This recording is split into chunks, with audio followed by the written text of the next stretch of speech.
to the second in our series of Encore Webinars.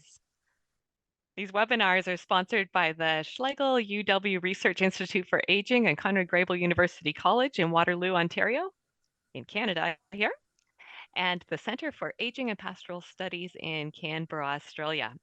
My name is Jane Kipfer, and I'm here in Waterloo, and my co-host is Sally Mordyke in Australia, waving over there.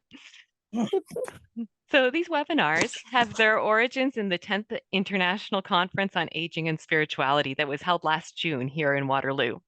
And after the conference, we heard the desire to repeat some of the presentations so more people could benefit and join in the conversation. So this is our attempt to share the conference further. And we're very glad that you could join us. And just so you don't need to ask the question, yes, we're recording this, and you will be sent a link to access the video later on, as well as the slides and a synopsis of the chat. So today we have Keith Albans here with us from Newcastle in the UK, bringing us his workshop, It's How You Say It, the Language and Imagery of Aging.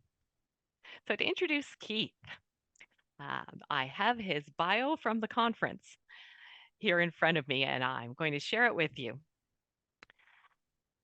Reverend Dr. Keith Albans.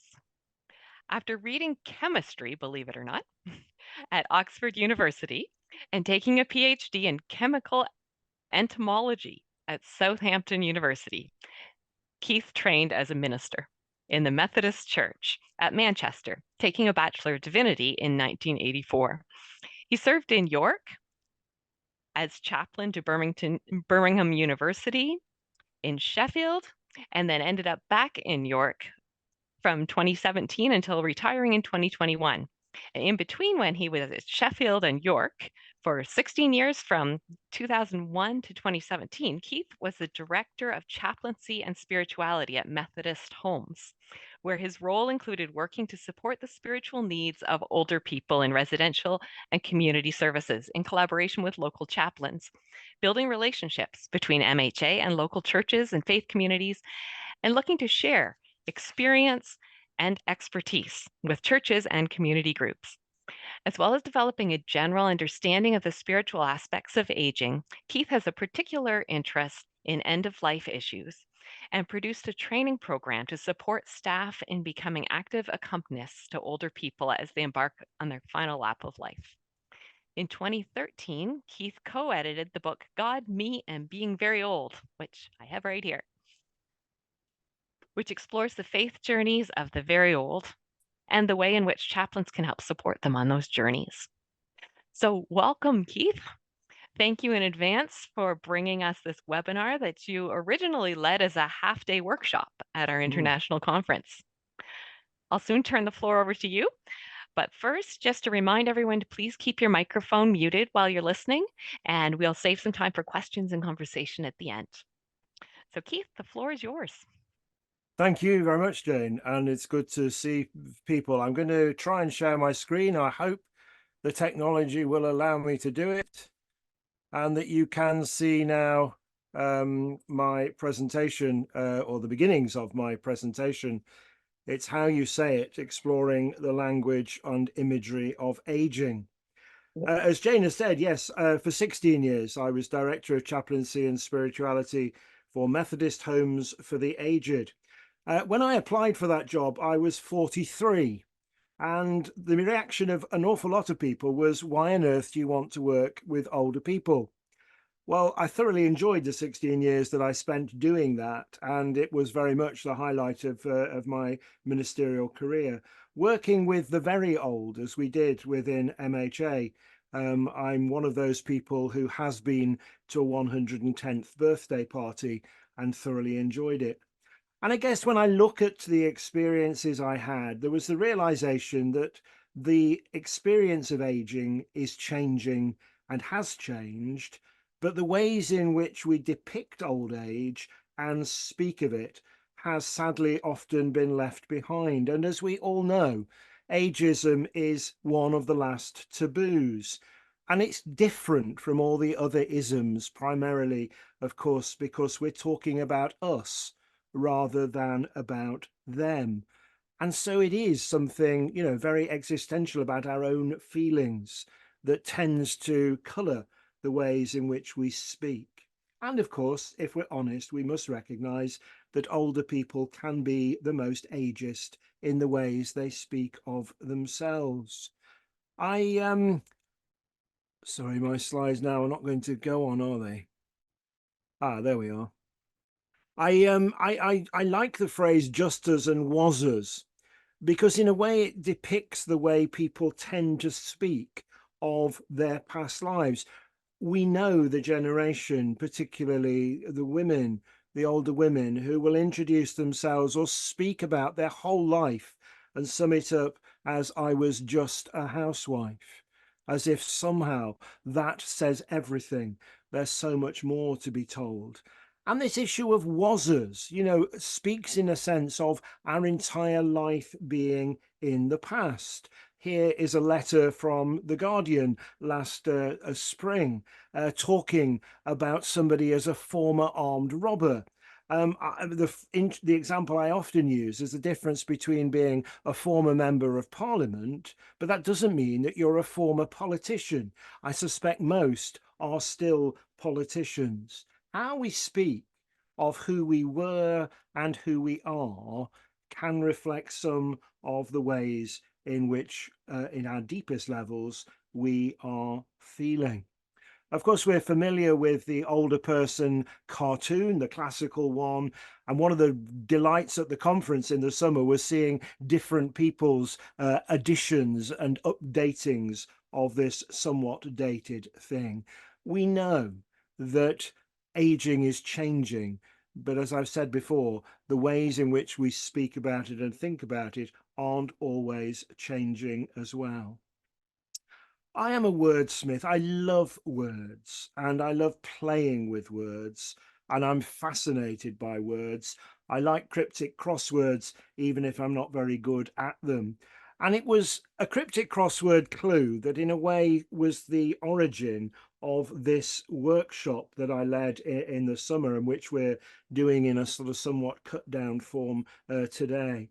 Um, Two clues that were sort of words that have the word age in the middle. I can't remember the specific clue at the time, but the idea of fag end and scrag end, something that, as it were, is the bit left over when everything else important has gone. Age stuck there in the middle. It's hard to describe a more negative way of thinking about later life. And as you saw on that opening slide, the title of the webinar has three words with age: at the end, at the middle, and at the beginning. And that's where I began. I sort of thought, well, this word age just keeps cropping up in all sorts of places. What might this say to us? So I did the simple thing, getting my crossword solver and looking for all the words in the English language that had this word age in them.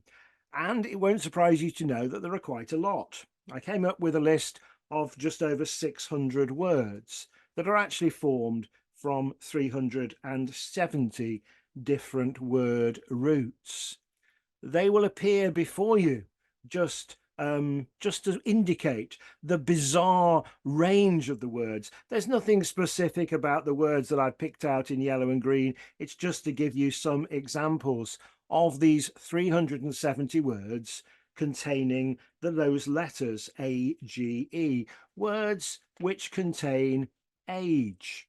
And as you go through them, as I say, they're a random set of words.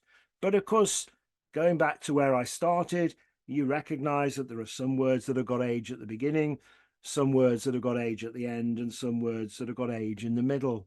Let's just have a look at those three types. Let's put age at the start, the shortest list of all the three. And of course, there are present in that list some pretty obvious words. There are two to begin with. Interestingly, when I worked for MHA, we had to recognize that the word aged, which was part of the charity's title, is actually a word a lot of people don't use today. it again suggests that everything is in the past. You are aged. Much more common these days, of course, is to speak of the process of aging as something that we are participating in. We're never quite sure where it begins. We're not absolutely sure where it ends.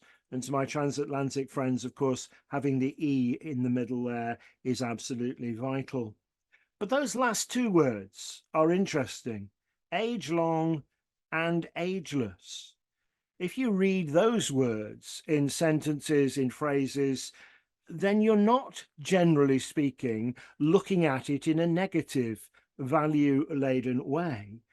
Instead, you're looking at it in a much more positive, a much more affirmative way. Things that are ageless, things that are age long, have a much more positive meaning. They talk about stickability. They talk about that determination, that lasting effect or part of aging. So even that short list of 5 words takes us from something that has already happened to a process that we're being part of, and again, looking at the negative and the positive ways of looking at our subject. Interestingly, there are 2 other word roots that put age at the beginning. And on one level, at least, they have absolutely nothing, of course, to do with aging, agency or agent. Well, I say they have nothing to do with aging until you actually start to look at the definition of what agent means. At the heart of being an agent means you are an actor or a decision maker. You are the participant. And again, when we're thinking about our work supporting alongside older people, enabling people to be the actor, the doing rather than the done to, is, I would suggest, at the heart of a lot of what we're trying to do and achieve. And then the other side of that word, this idea of agency, a hugely significant concept in speaking of aging. Sorry, to enable people to maintain that agency. And of course, sadly, so often people have not talked about that until they become old and are in ways of losing agency and have failed to help their family or their supporters understand what they require in order to maintain agency. So yes, on the one hand, nothing to do with aging, and yet at the heart, very much illustrative of what our work involves. The other word that has age at the beginning is a word we probably see far too often if you, like me, attend rather too many meetings. But then the definition of agenda does sound rather more informative, doesn't it? And illustrative, literally the things that must be done. And when you look at that aspect of agenda, then again, it suggests a positive way of embracing the process of aging, thinking about what it is important for me to do, for us to do. And so these 2 words that, as I say, have absolutely nothing to do with aging, open up a conversation. And we might, as I'm speaking, and unfortunately my screen, I cannot see any of you, so we're going to have to use the chat, and we'll come back to questions at the end when I stop sharing. I apologize for the technology letting us down in this way. But I asked the question just to ponder: how important is the notion of agency for your own hopes about aging, or for those of someone you know?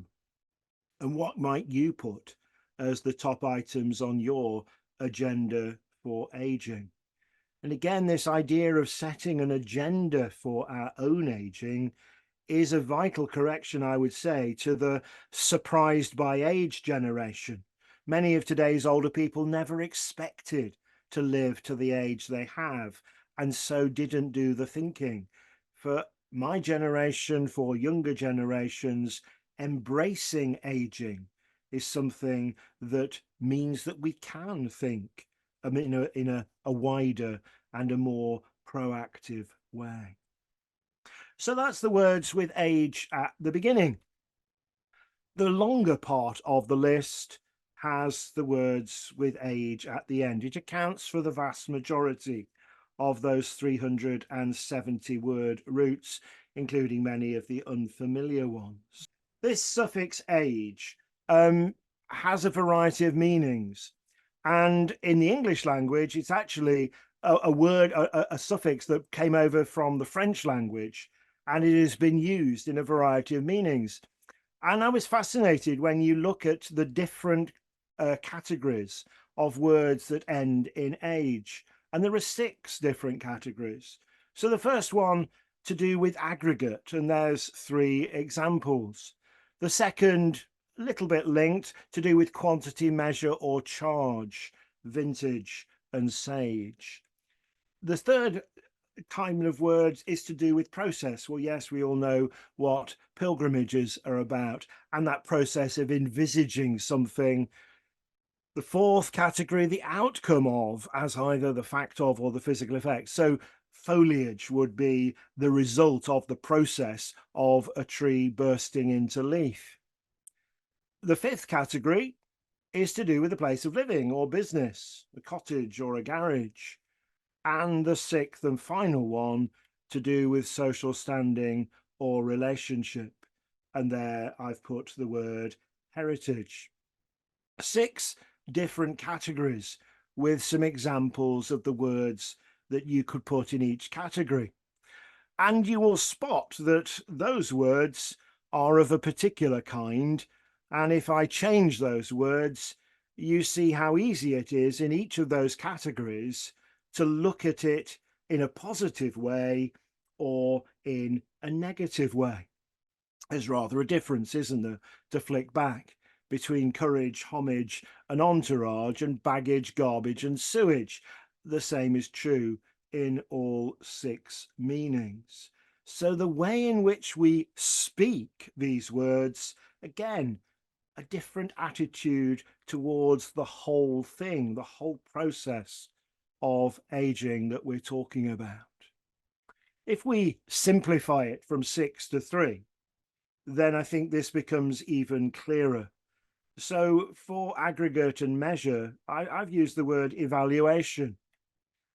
For process and outcome, effect.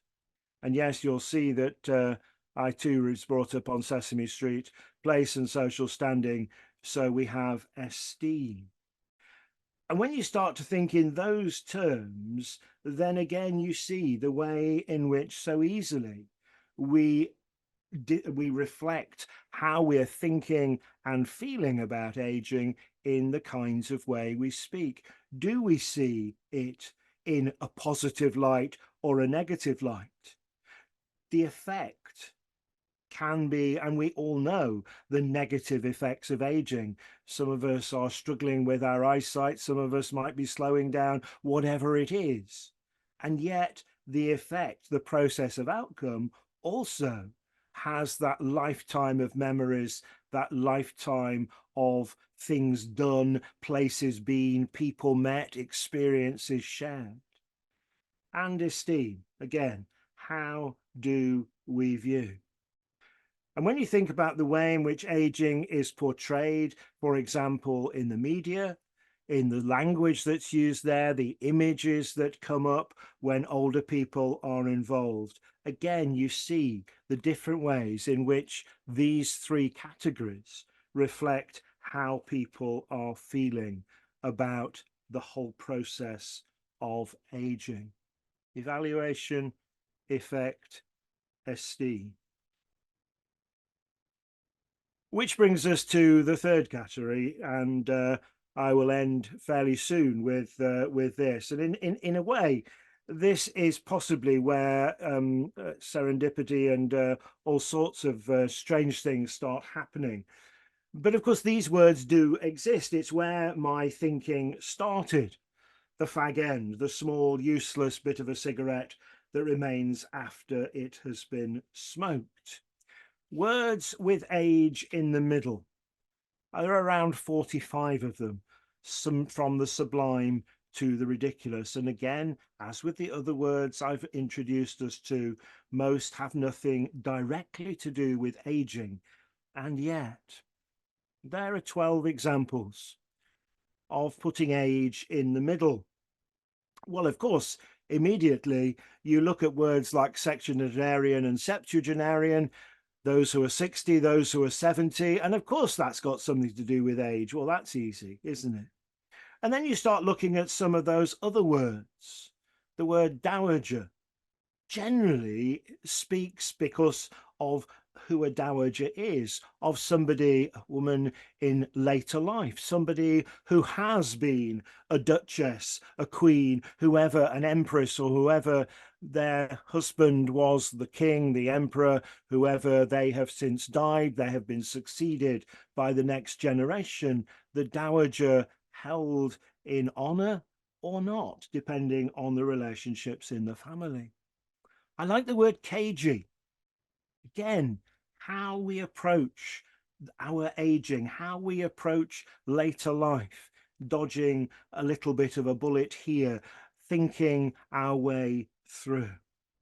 And yes, unwaged. Well, yes, the pensioner age group has come. Words that have nothing on one level to do with aging, and yet. So here are some more words. 10 words that I just want us to spend a little bit of time thinking about. I put them in 3 columns. The words on the left, I would suggest, tend to be words that have a more positive context or a more positive meaning. The words on the right would tend to be the negative ones. The ones in the middle, perhaps somewhat more neutral. Words that have nothing to do with aging until, again, as you start looking at them and thinking and imagining, then you begin to get a bit more creative. Eager, having or showing a keen interest, intense desire, or impatient expectancy. There is an eagerness in life. And yes, a lot of older people lose it. And yet, with encouragement, that eagerness can still be there. I was a chemist. Reagent was something, yes, that I remember well. A substance involved in a reaction, especially one used to detect, measure, or produce another substance. Again, that sense of involvement. And by presence, making a difference to those around because you are or they are in relationship with other people. Again, for many, a vital aspect of aging. We had cagey on the previous page. Here's another one. Stagecraft. Well, yes, skill in the art of writing, adapting, or staging plays. How you live that part out that you have been given on the stage of life. Stratagem, a scheme or trick for surprising or deceiving. Any artifice or ruse devised to obtain a goal or gain an advantage. Again, that sense of trying to make the best of what we have been given is a good approach to aging. Voyageur, a word that I learnt from Canada from a particular book that I read, a brilliant novel about a voyageur. But again, that sense of journey, a journey often into the unknown, a journey into often sort of waste places or places a long way off the mainstream. And again, for many, that can be a description of later life. The words in the middle, when you look at menagerie, and yes, the third definition there, an unusual and varied group of people. I spent 16 years visiting many menageries. We tended to call them care homes.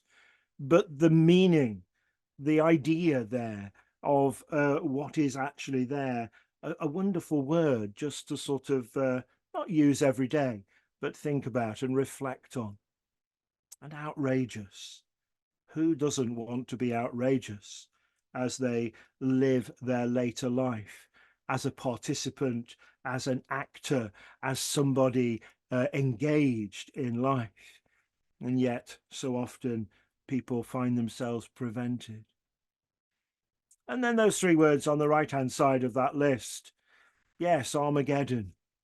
A horrible word. Of course it is. If we know our Bible, yes, the site of the last decisive battle on the day of judgment.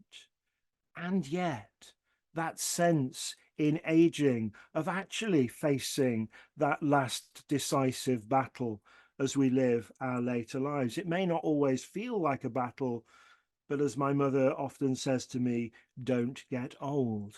To which my only response has been that the alternatives don't seem particularly attractive at the moment. And then tragedy. Again, a very negative word. But for people, those last years can feel very much like a tragedy. And that last word, unmanageable, difficult or impossible to control, use, or manipulate. As I say, these 10 words have nothing to do with aging. But again, they are ways of reflecting or thinking or opening up conversations. And I hope in a moment we can open up a conversation about how we view our aging. I can't yet see or imagine anybody opening a care home called the outrageous Armageddon Menagerie. And yet it would be a great name, and I dare somebody somewhere to open it. But being an eager voyageur deploying great stagecraft in my later life does perhaps reflect how I might approach these later years. So to conclude, what are the messages from the voyage? Checking out our language and imagery of aging is vital, I would suggest, in constructing a realistic but a forward-looking narrative of aging for ourselves and for others. It begs us to ask the question, as indeed does any approach to thinking around ageism, what do we affirm and what do we reject in thinking about how we speak, how we depict ageism? Ageism often reflects what we feel about the process for ourselves. The alternative, as to use the phrase I used earlier, about embracing aging, means that we can aim to be agents for our own aging by having a plan or an agenda might actually help change things. And when I look back at the conference in Canada with those themes of challenge and choices, it makes us realize that we do have a choice as to how we approach later life for ourselves and for those we seek to work with. But the choice is ours, and how we choose to use it, of course, is up to us. So we're about halfway through our hour, so I'm going to stop there. I'm going to stop sharing screen. And Jane, I hand back to you to sort of chair, if you can, any feedback or conversation that people would like to have, as I hope I've started people thinking. Yes, certainly you have, Keith. Thank you for that input to get our minds going and thinking about so many things at once. I'm curious what people are thinking. What questions do you have? Let's have a conversation.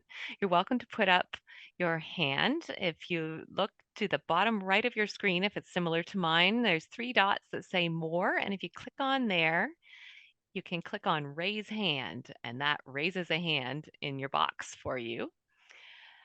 And similarly to lower it, or if we can't see you all on the screen at once. So that's the best way to get our attention. Well, I'd love to jump in and ask Keith a question, if that's okay, Keith. That's what the question is. Terrific. Hello, everybody. I'm Sally and speaking to you all from Australia. I just want to say, Keith, that we've already got someone signed up for the outrageous Armageddon Menagerie Care Home, and I'll put my hand up as well. I'd love to be there. I noticed earlier in your talk, you said that many people didn't expect to live to older age, so they're not prepared. Now, my lovely dad turned 85 yesterday, and it actually surprised me when he said that. He said, I never expected to turn 85 when I was a teenager. So can you tell us more about that? Why did people not expect to live so long? I mean, partly it's the life expectancy figures, which I mean, I was born in 1956. When I was born, average life expectancy had just crept up into the 60s. And today's older people who are 90 and 100, life expectancy was much lower. And I think for a lot of people, certainly for my grandparents' generation, who were born at the beginning of the 20th century, they although both of them did live to reasonable old age, that was a surprise. And I think for my mother's generation, I mean, I remember going to a seminar when my mum was 85. She's now nearly 98. When she was 85, and I came away and I shared with her what somebody had said, that for the average woman reaching the age of 85, they still had on average 8 more years of life. And my mother's face fell, because she, even at that point, was of the view, my father had died, and if she didn't wake up tomorrow, she wouldn't have been too disappointed. So again, I think, for a lot of people, that idea of getting to old age, it just wasn't necessarily part of their thinking. Whereas, I may drop dead tomorrow, I don't know, but the realization that we can live into extreme or much older age, I think does enable us to think about it in a different way. Thank you. Anne Harrington in Australia, your hand is up. Sorry, I'm just getting across the technology. I did put in the chat box, but I wasn't sure if Keith could see it. I just firstly thought, I commend you, Keith. I thought that was excellent. So often we go through life blinkered and don't recognise what we're saying even about ourselves. And my question there that is in the chat box is, apart from monitoring our own language, what can we do as older folk without being combative, but combat language that's ageist in the community? Well, I think if we look at the ways in which society has addressed or begun to address, depending on how you look at it, issues around racism, around sexism, around homophobia, change has only come by calling it out for what it is. And I think, therefore, in terms of dealing with ageism, we have to begin to do that. But as I said earlier on, right at the beginning, the big difference, of course, is we're now talking about ourselves. It is about an older age that we might have.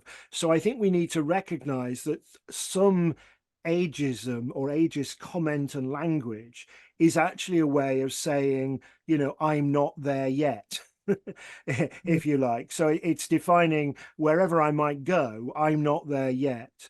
So I think, we have to be honest in calling it, if we're calling it out, to recognize that, as I say, we may be as guilty ourselves as other people.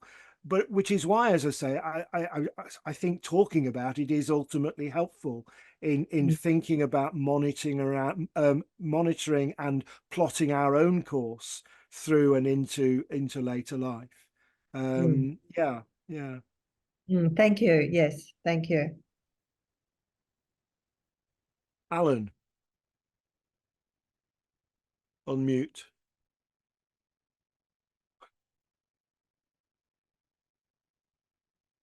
How's that? Can you hear me? That's better. Yep. All right. Agency, good word. I am currently taking a leave of absence because my wife is not well, and her health kind of goes up and down. And you know, I feel fine when she's not in the kitchen and I am, and I just know I got to get supper on, and I'll do it. And then if she's feeling good enough, she'll sort of wander in and say, "Oh, you know, can you do it this way? Or what about that?" And I think, you know, just leave me to it. And there's something about that for as I think for staff in a care home setting. Yes, you probably could help, but it's going to take longer. It's going to mess things up, and I don't have time, and I don't have the mental space or expectation of your helping. And from that sort of little vignette, as it were, I think to have agency as an older person in a care home setting is really, really difficult, because it requires basically two things: one-on-one help, or quite often, or someone being left alone in a potentially dangerous situation, you know, wielding knives or infecting something. And the other thing is just the attitude of staff that I have this as my wife's carer. I'm here to help you. I'm not here so much to help you have a fulfilling life. I'm here to help you get dressed, have a meal, whatever it is. And as a chaplain, I'm kind of stepping away from that. But when I'm actually on the front lines being a carer, I don't have it's hard. It's easy not to think, this person has agency. How can I enable this person's gift skills? I just think we got the wrong model.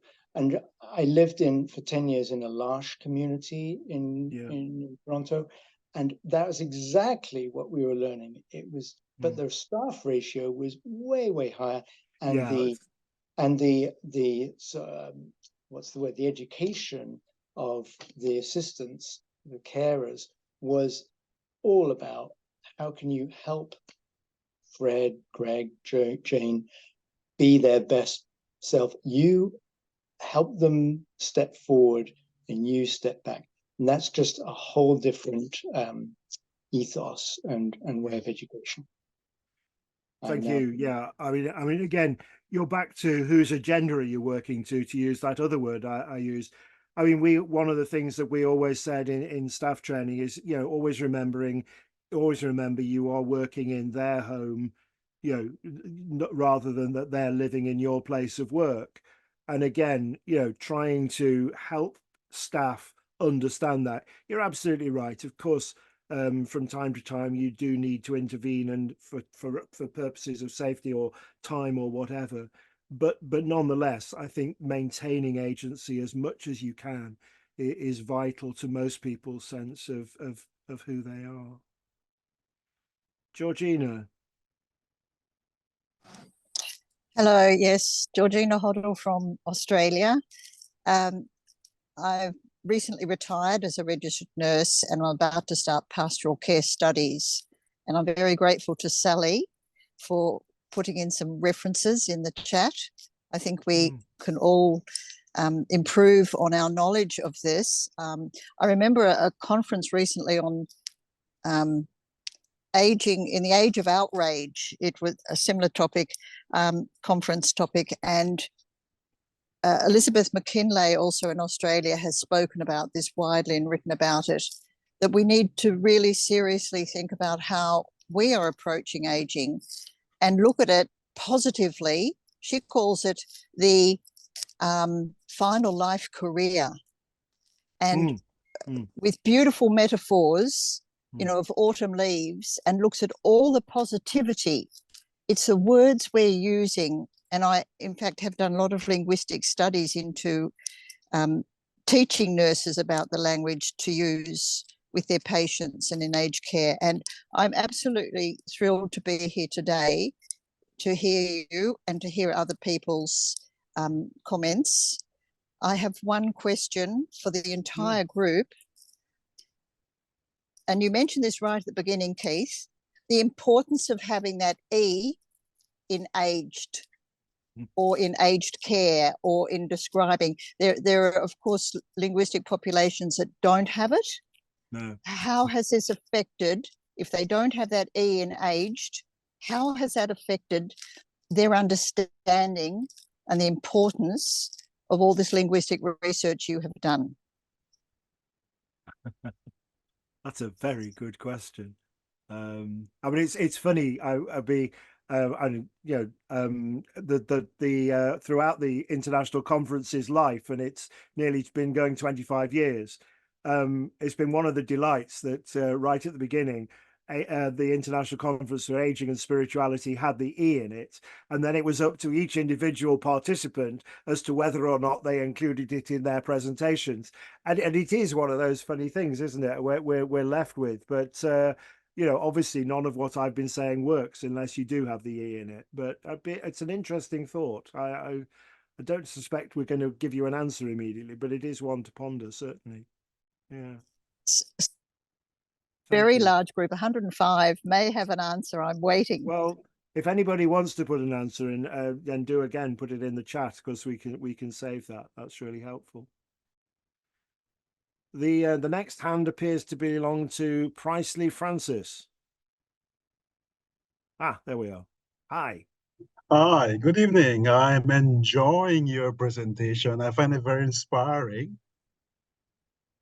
So I always try to find something to say on Sunday morning that is applicable to the life experiences of the residents.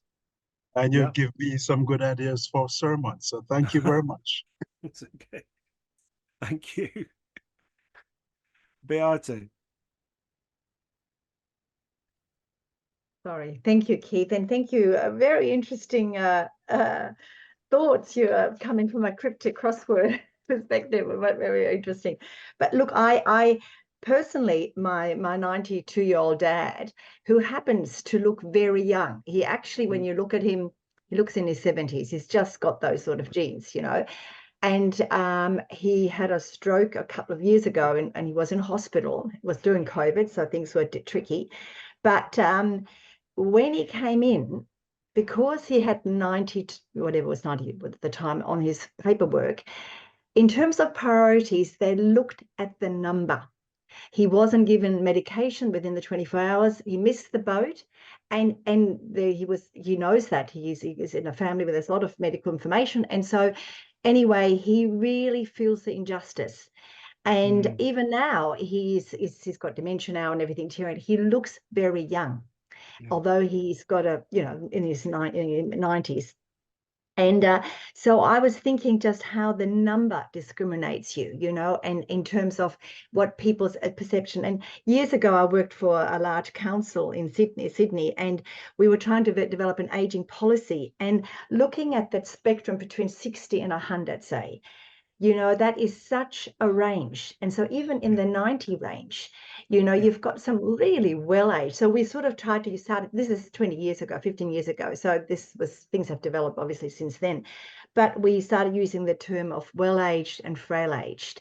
And we started to specifically use the word of frail-aged when we're talking about people needing extra support and care. And then we're active aging, and then we're talking about actually not active aging for the sake of preserving or encouraging that process of reflection, of actually withdrawing inwards, you know, which is a part of the spiritual care journey, I suppose. So, but there's, you know, we found there was such a range of, and this is just within Australia, and other countries it would be different too. The categories is far too wide. And certainly now people work until their 70s. And someone, I think it was Sally, you asked, you know, what, you know, why would your dad think that, you know, they never think, well, look, I don't consider myself that old. I'm only in my early 60s. But I remember as a young nurse when I was 18, if someone was in their late 50s or 60s, that was really old. You know, they had retired, and there was just a tiny window before you died. Very rarely did we see anyone So in my own lifetime, I've seen a massive shift. People, the numbers are keeping, and medicine must be. I'm thinking about all the geriatricians. How are they working with? Because in the end, the medical model is the model that is determining. That's the dominant model that determines all of this in many ways. We need to really look at that, and I'm sure they're doing that. But I don't know, the details. But I wanted to ask you, do you know much about that in terms of how that is being addressed? I mean, I think the perception is the issue, isn't it? And I think you're absolutely right. That the number to many people determines, what is to be expected. And actually, I think human beings, we do that throughout life. There is that sense, and I mean, and you hear people rather randomly now talking about 70 being the new 50 or 80 being the new 60, as though that somehow sort of spreads it off. The phrase I often find myself using is trying to militate against what I call the homogeneity of aging, where older people, old age somehow sums up this sort of thing. I was once invited to preach as part of a series which was based around Shakespeare's 7 Ages of Man. And the first person to do their sermon was preaching on sort of the preschool age group, and when I actually looked at the program, then my slot effectively covered half a human lifespan, because it was effectively from 50 to 100, as if somehow that's as much a single span as the 5 to 11-year-olds or whatever. So that homogeneity, I think, is something we're all guilty of, and finding ways of actually focusing on the person rather than lumping, everybody over 90 must be like that.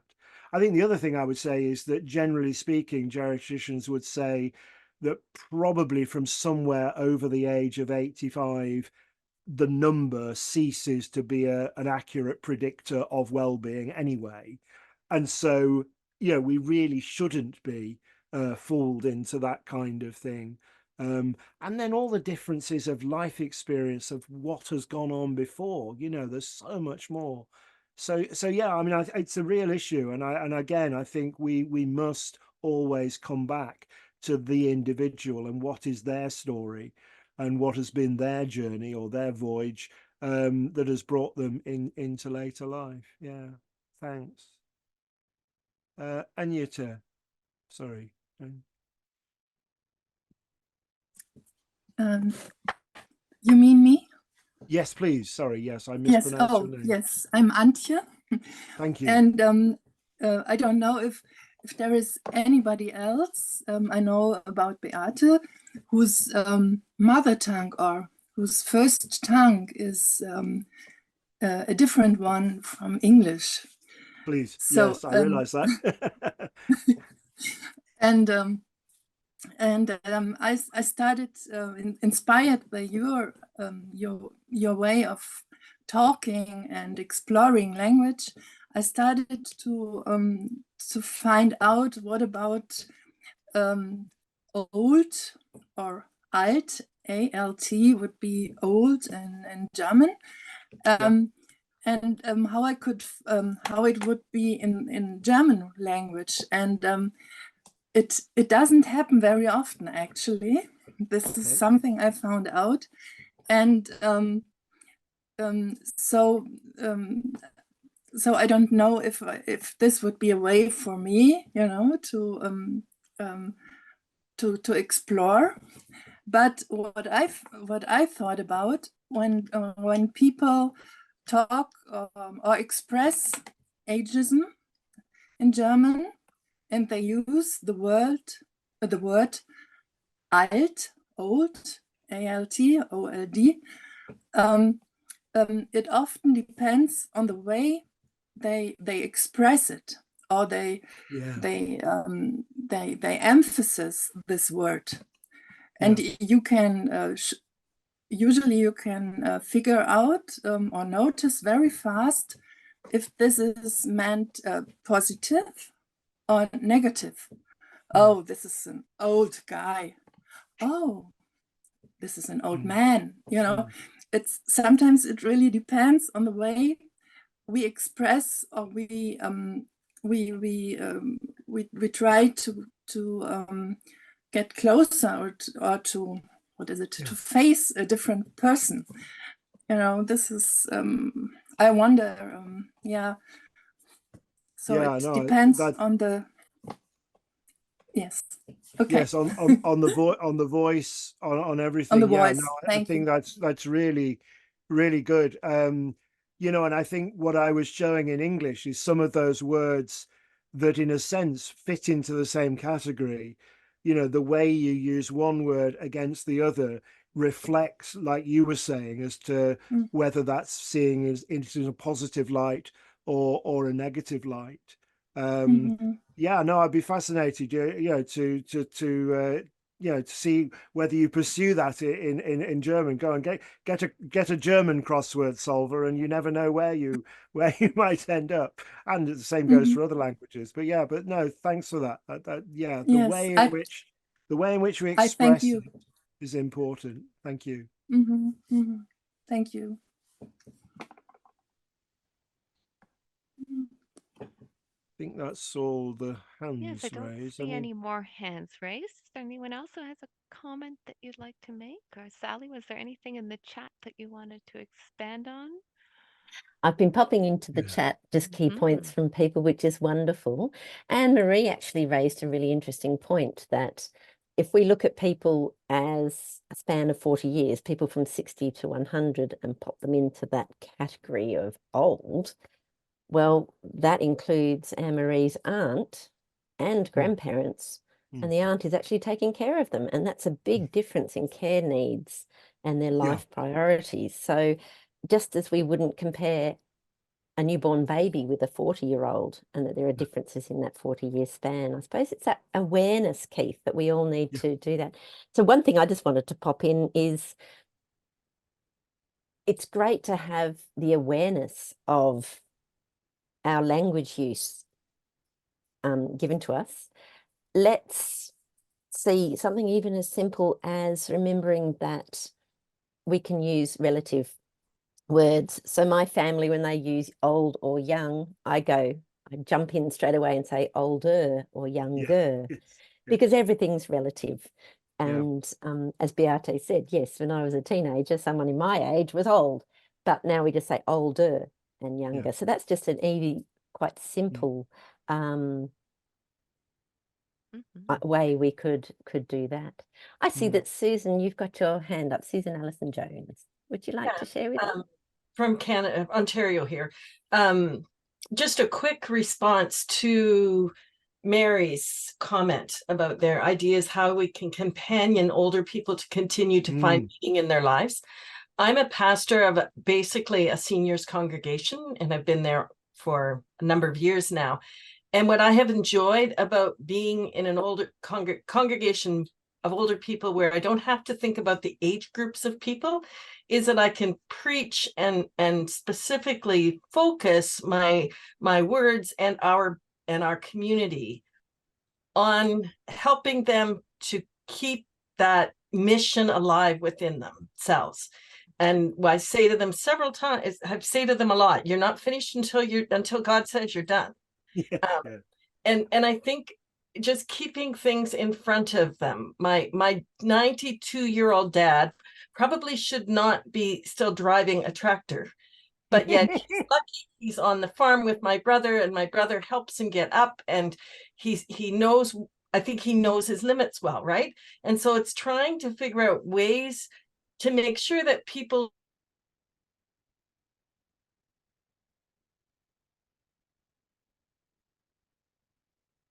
I think that Susan's frozen. Are you there, Susan? Yeah, but I think we got her point well. Yeah, that people keep on finding meaning in life. Yeah, thank you, Susan. Frank, do you want to unmute, and then if Susan comes back, she can finish. But Frank Squires, you've got your hand up. Oh, you're still muted, Frank. Unmute.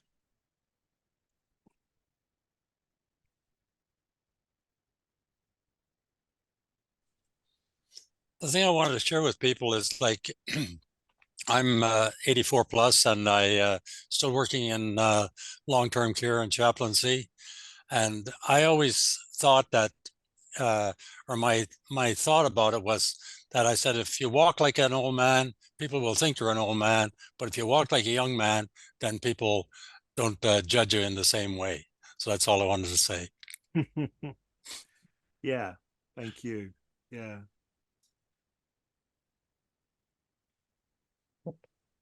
And again, that reflects, you know, that's a way again of reflecting on how we feel about our own aging.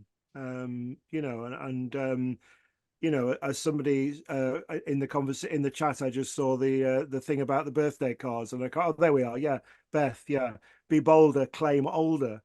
You know, recognizing that it is a you know, something we are an agent in, an actor, a participant.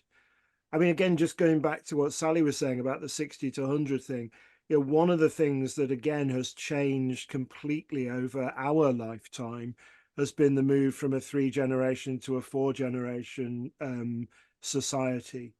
And again, that, you know, where you fit into that pattern. And of course, the new bit hasn't come on the end. I know we think about that because of longevity, but the new section has actually come not in the middle, but as it were, the emergence of what we tend to call third age. So, you know, that again is part of the new story of aging, which does require new language and new imagery. Keith, I think we've got time for one more comment, if that's okay with you. Teresa has said in the chat, it's a tender balance between keeping things in front of us and recognizing safety issues. Hence the question of continuing to drive when putting others at risk too. Yeah. And my straightaway thing is, I think that it's also quite individual there too. Let's not let an age number say what we can and can't do, but I'll throw that back to you there, Keith. No, I think that's again, you know, I don't want to be guilty of that over optimistic view of aging either, any more than that negative view. You know, we have to be realistic about aging, and part of our physical capability may require us either to be limited or to limit ourselves. Again, ideally, the more decisions we can make ourselves. I mean, I remember my father, who'd got to 80, just over 80, and was still driving, much to our horror, particularly when he had my children in the back and went the wrong way around a roundabout. But we thanked God when he had a minor accident. Nobody was hurt. But because the car was 10, 12 years old, he wrote the car off. And he immediately announced that he was going to stop. He made the decision. And that was great. You know, we were all heartily relieved and backed that decision.